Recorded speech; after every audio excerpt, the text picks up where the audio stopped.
'Toxic' cinema చూసాను.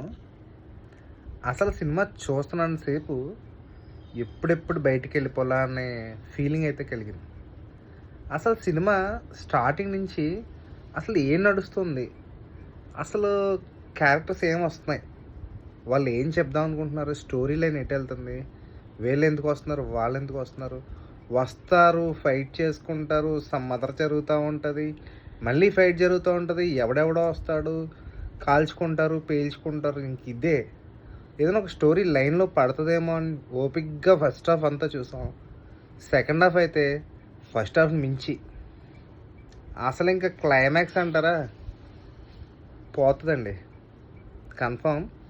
Cinema అయితే మాత్రం ది వరస్ట్ అనమాట. అస్సలు బాలేదు. దయచేసి 'టాక్సిక్' మూవీకి మాత్రం దయచేసి వెళ్ళొద్దు. మా రివ్యూ అయితే ఇదే. అండ్ మరిన్ని వీడియోస్ కోసం మా ఛానల్‌ని అలాగే యూట్యూబ్ పేజ్‌ని కూడా ఫాలో చేస్తారని మీ రాజమండ్రి కుర్రోళ్ళు.